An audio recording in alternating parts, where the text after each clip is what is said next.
The other day, I lost my shit over burnt chicken. Sounds so dumb, doesn't it? We were packing for a trip. We were getting ready for a trip, and I was grilling chicken because that's what we were going to have for lunch the next day and some really yummy chicken wraps.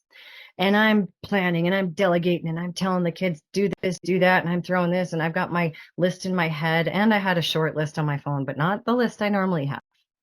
Put a pin in that because we're coming back to that part. So I'm delegating, I'm repeating myself because that's what sometimes we do when our kids are trying to help us and we are trying to be good parents and delegate and give them responsibility. So half my brain was on them and half my brain was what I was doing. And I don't know if you've ever tried to do that, but it's very exhausting and your brain gets frazzled really fast. And that's what happened to me. And so as I'm planning and I'm delegating and I'm doing all the things, my brain got tired and we're walking out the door, getting ready to leave. And it suddenly woke back up. And I remembered the chicken I'd put on the barbecue, left there. And it was luckily on low, but it was very dry, very hard, not super edible. So what did I do? Like any cool, calm, and collected mom, I lost my shit. I freaked out. I was screaming and yelling and cussing, slamming stuff around.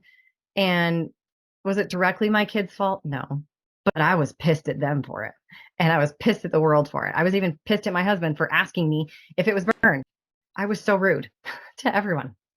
And it was all because my brain was done.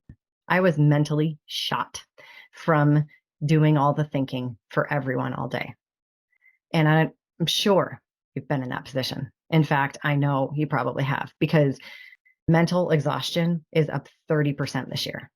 And not necessarily because we are out of the pandemic and working from home and blah, blah, blah, all that stuff. It's just simply because our life never shuts off. Whether or not you work from home, whether or not you hybrid work, whether or not you go into work, it doesn't matter. We have these little devices that never stop unless you force it to stop. We don't ever have a break. There's always something or someone in your face, in your ear, in your head that you're trying to think of, trying to remember, trying to plan for, and your brain just gets shot. So mental fatigue and planning fatigue and decision-making fatigue, whatever, they're all the same. They're different arms of the same tree. And what happens when all of that comes into play is you say, fuck it, I'm done. And whether you're consciously doing it or subconsciously doing it, that's where everything falls apart. That's where we go off the rails. That's where we have cereal for dinner. That's where we skip the gym because we can't possibly think about what we're going to do when we walk in the door. We've made so many decisions and planned so many things. The very last thing when you walk in the door at the gym after work is to figure out what you're going to do. Maybe even if you had a plan, you may not even remember it.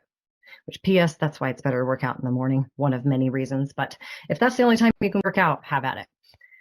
My point is burnout, mental exhaustion, all of these things happen because we are human and our brain can only do so much. So what's the solution? Planning, but planning for you ahead of time. Planning smaller thoughts, planning smaller chunks to worry about, and making sure that your day doesn't feel like an overwhelming, brain-crushing experience. And that's my mission in life, is to help you do that. So on Wednesday, in 2 days, I am hosting a workshop. It is called Mind, Body, and Me, the Ultimate Self-Care Workshop for Ambitious Moms. What we are going to do is it's interactive. It's not me just talking at you. So you have to get in there and talk to me and join it. But we're going to figure out how to not get you to this burned out, stressed out, mentally exhausted place. And I have lots of tools and tips and tricks up my sleeve. But overall, we're going to figure out some strategies for you to find that elusive work-life balance, harmony, whatever you want to call it. blending your aspirations for your career with your responsibilities for your family, figuring out how to do all the things without your brain shutting down on you. Then I'm going to give you some tools for personal growth and to help you kind of overcome some of the negative conversation that is happening between your ears. Because I guarantee you there are some thoughts rattling around in your head that are causing even more exhaustion, even more frustration, and holding you back. And then lastly, I'm going to help you figure out how to incorporate your physical health and taking care of it into your crazy ass life. So I'll give you some ideas on weight management, how to get more energy, and how to just overall be healthier. Because I want you to feel good. I want you to come in and connect with some other like-minded moms. I want you to, it's going to be an interactive workshop. We're all going to have some conversations, share some stories, share some situations where maybe we weren't at our best, like me with the chicken. And I want you to come and laugh and have some fun, but then walk away with some actionable stuff that you can do to really start to allow your brain and your sanity to have a break. So please join me Wednesday, 28th,